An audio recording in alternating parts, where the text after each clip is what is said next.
Good morning, good evening, good afternoon, whatever refers to you. For me, actually, it's good morning, and I guess it's good afternoon at the same time. I'm in New York City. Let me show you. So that's my view from my room, and somewhere there is Times Square in Manhattan, wherever you can see the lights. So in this video, I would like to share with you my journey with Etihad Airways as cabin crew and my whole recruitment process. I'm within Etihad Airways I'm actually 2 years, equally 2 years. So I prepared some cheat notes about dates and so on, because I would like to be very precise about it.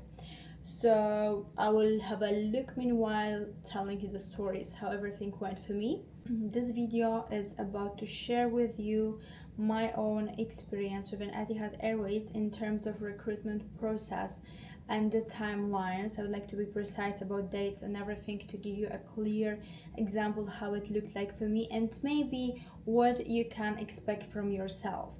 I have been recruited fully online. So till the day I arrived to Abu Dhabi, I haven't seen anyone personally, physically. So let's start from the first stage, which was CV drop. I dropped my CV online, of course, 26th of September 2024. And here are some of my tips. First things first, bear in mind that most likely it's not a person choosing your CV among all of others CVs. Most likely it is a computer. So the algorithm of the computer is to search after keywords.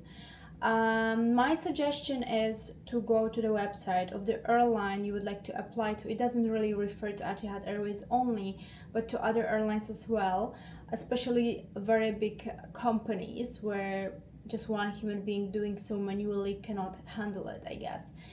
And adjust your CV to the requirements of the job descriptions. And I would keep CV clear, one page only. Do not put too much text there.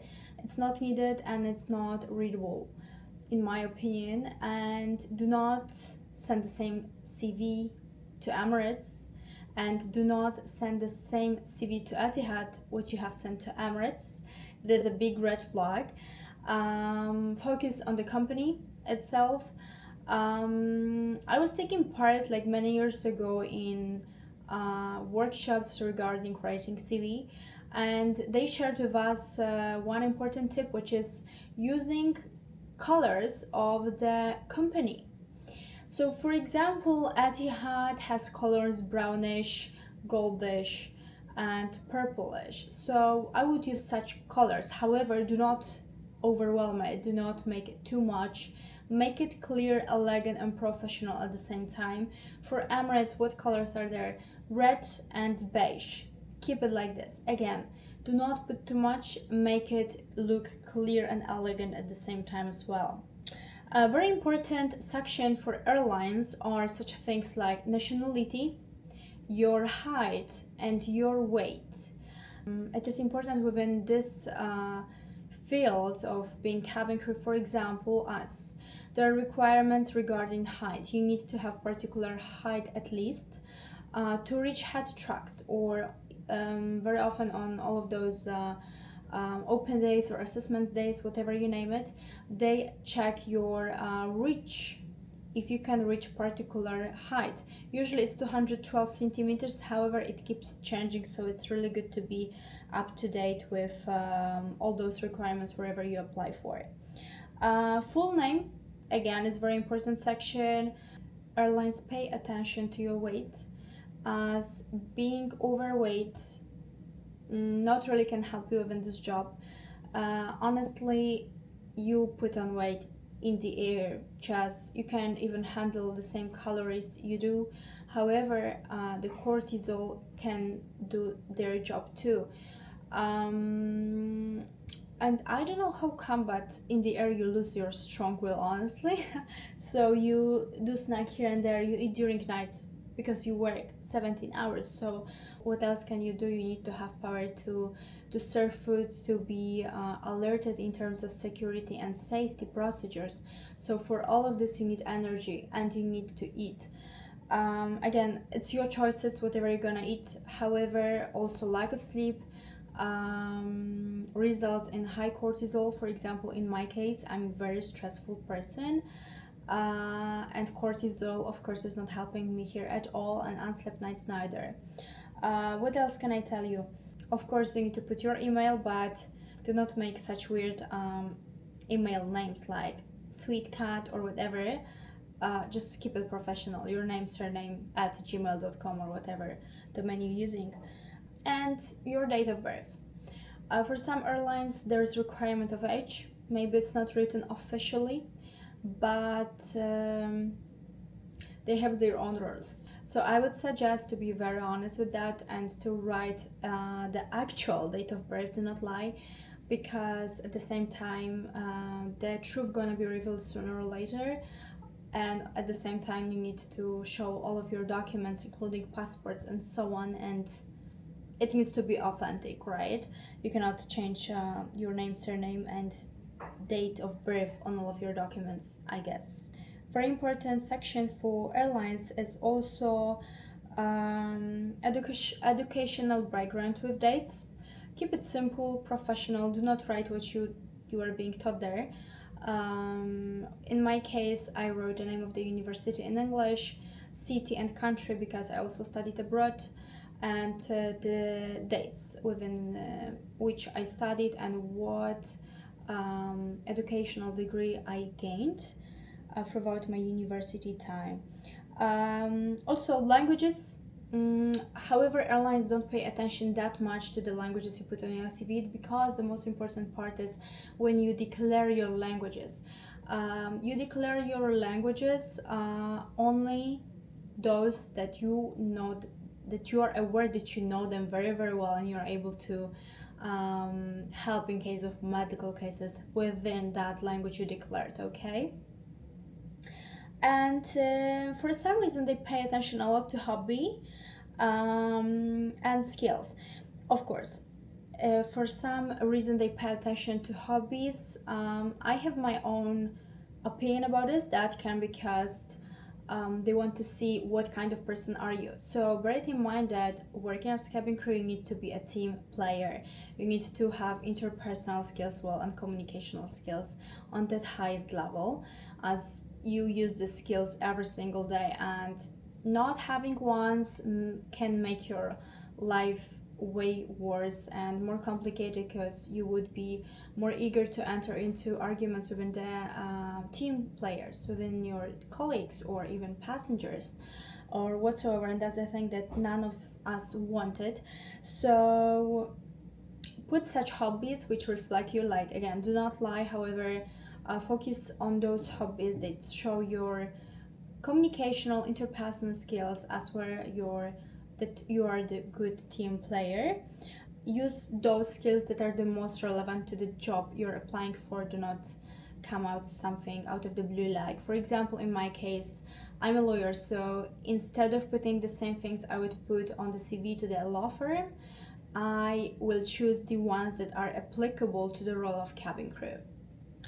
Last but not least, professional photo of smile. And again, with smile, I want to emphasize on it. It's very important for the companies to show yourself with how beautiful smile you have. This job is about smiling a lot, so your smile needs to be natural and authentic, and your teeth should be well maintained.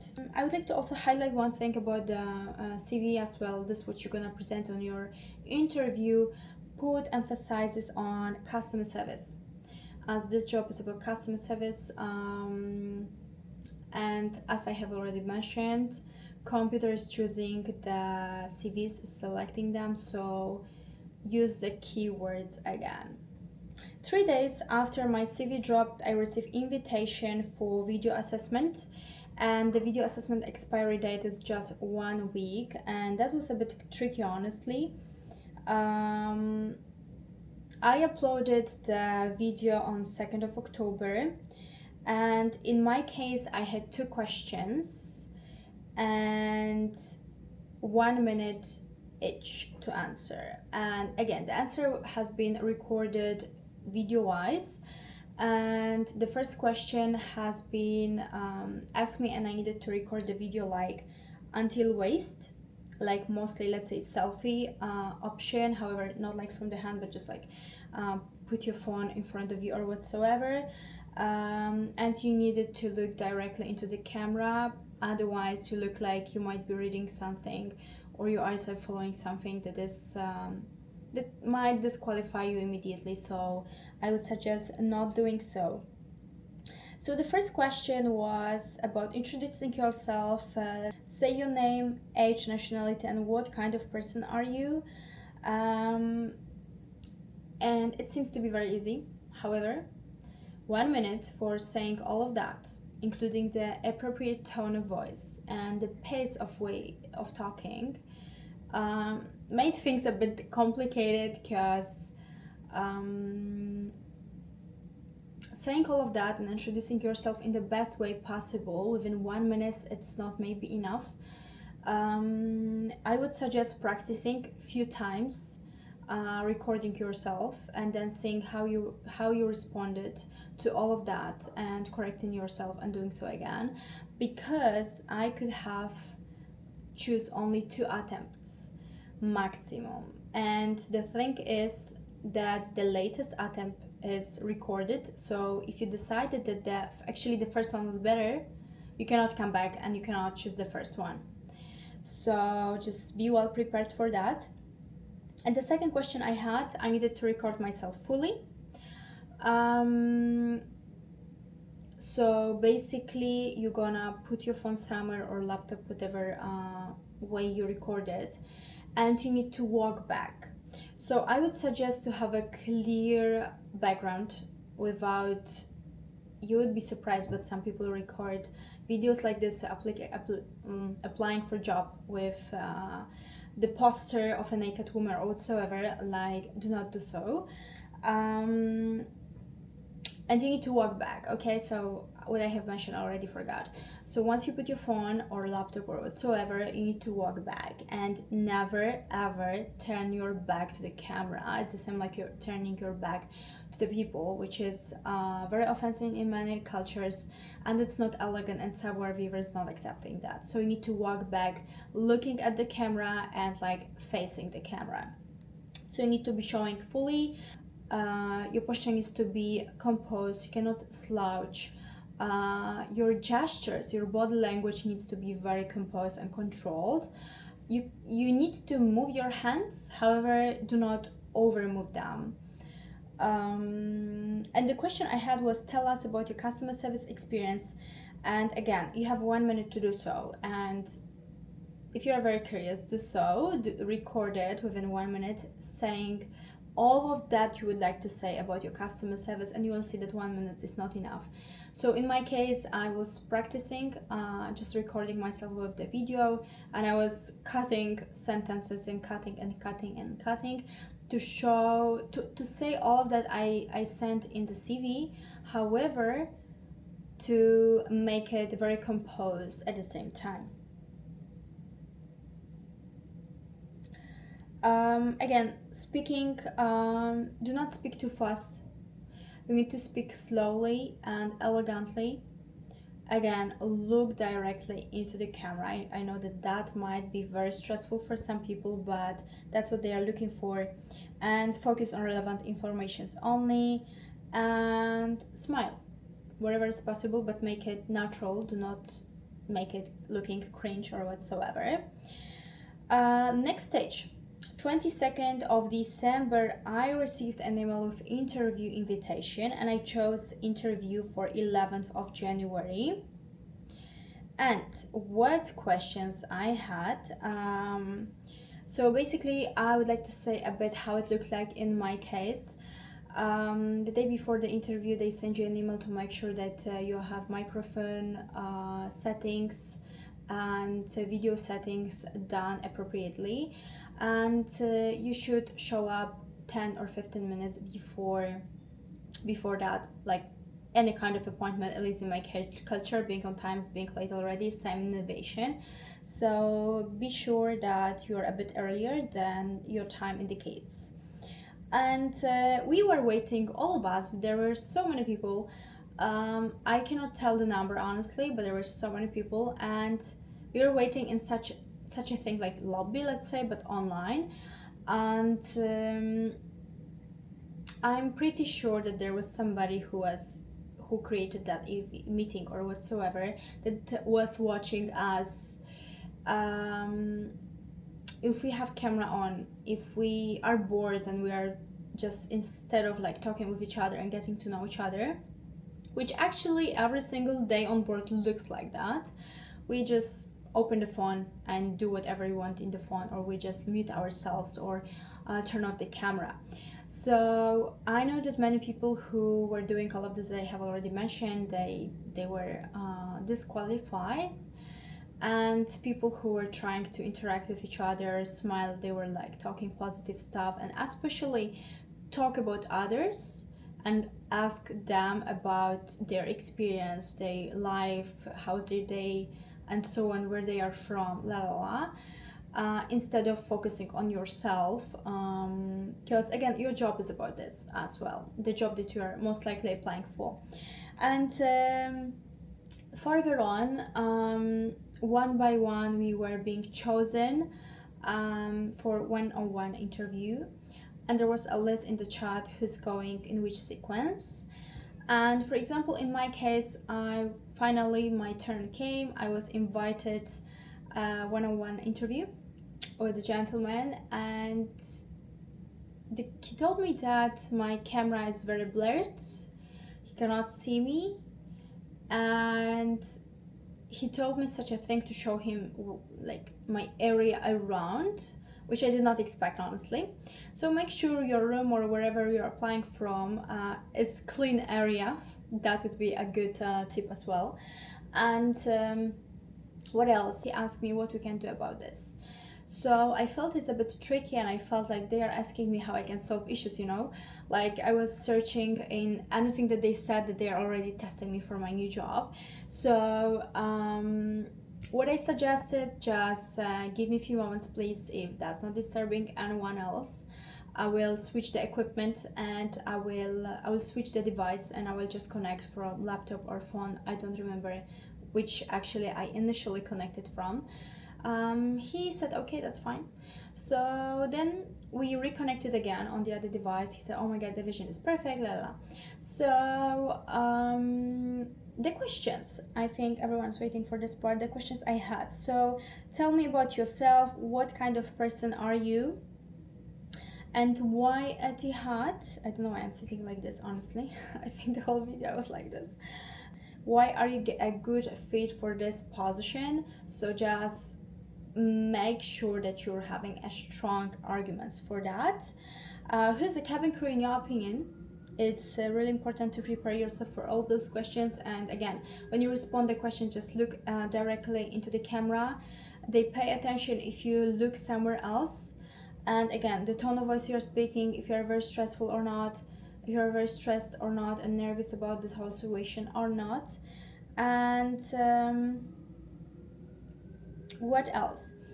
I get a situation scenario question. So imagine the situation that I'm a waitress or a bartender, whatever, in the coffee shop, and he's having his business meeting very shortly, within 10 minutes, and he's wearing fully white, and he ordered his double espresso, but accidentally I spilled the whole coffee.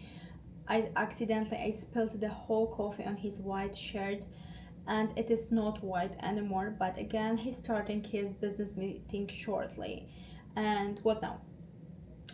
So it's important for you to suggest solutions, because yes, situations like this happen on board pretty often. Alhamdulillah, never happened to me, but yes, it happens.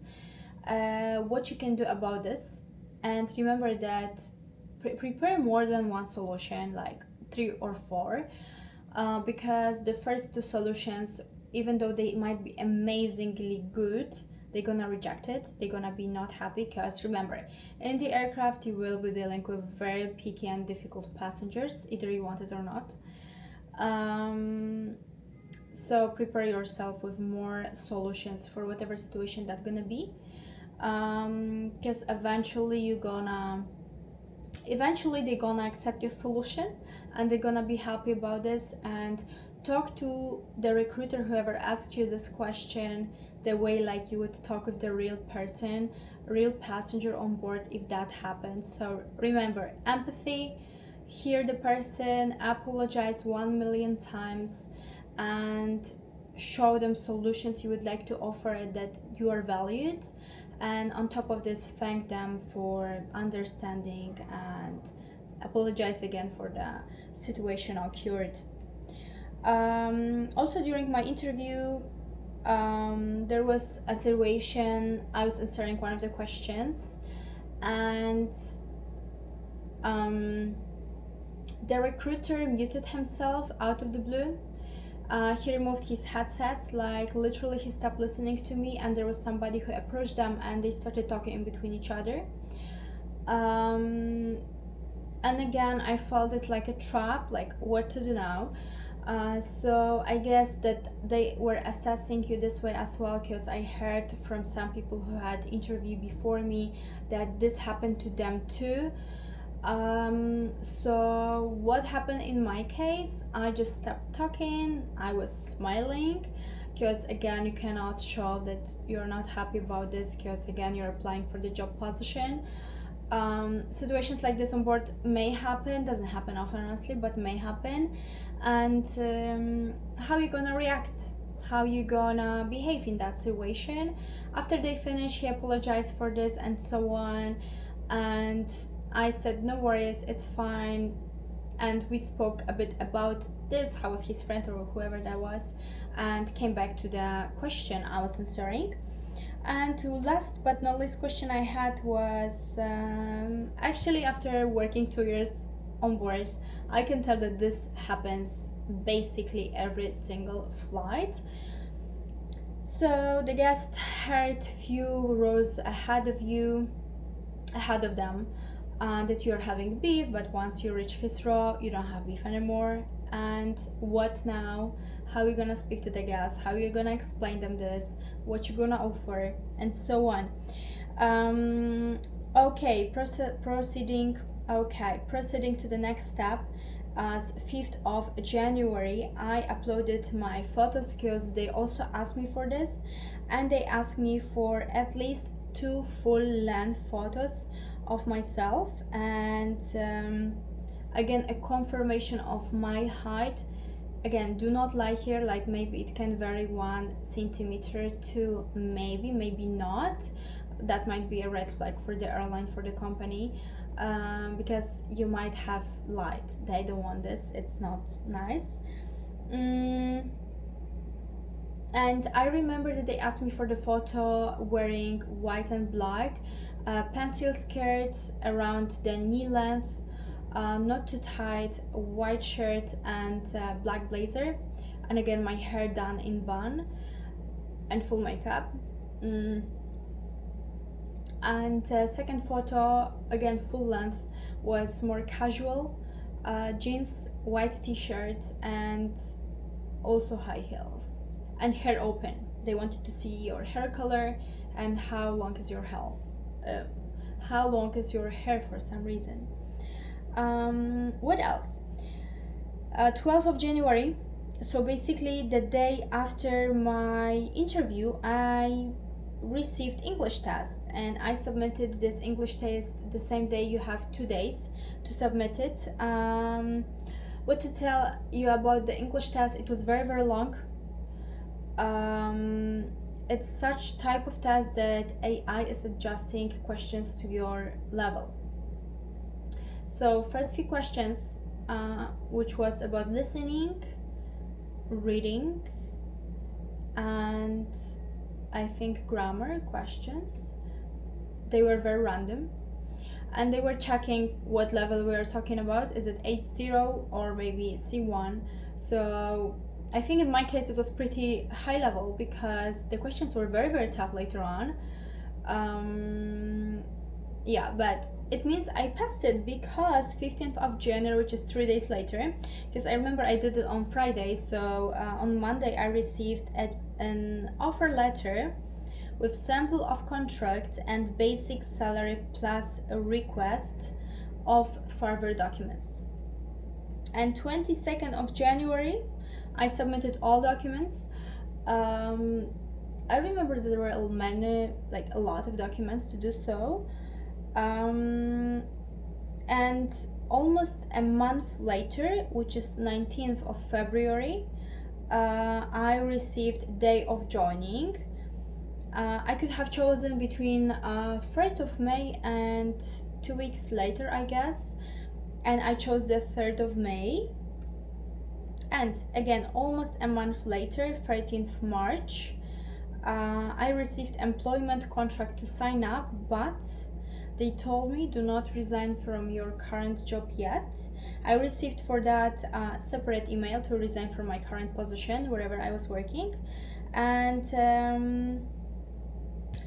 3rd of May, oh sorry, my day of joining was 6th of May. Sorry, 3rd of May I arrived to UAE.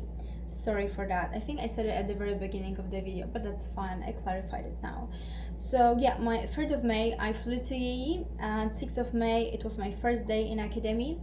And in my case, Etihad paid for my ticket.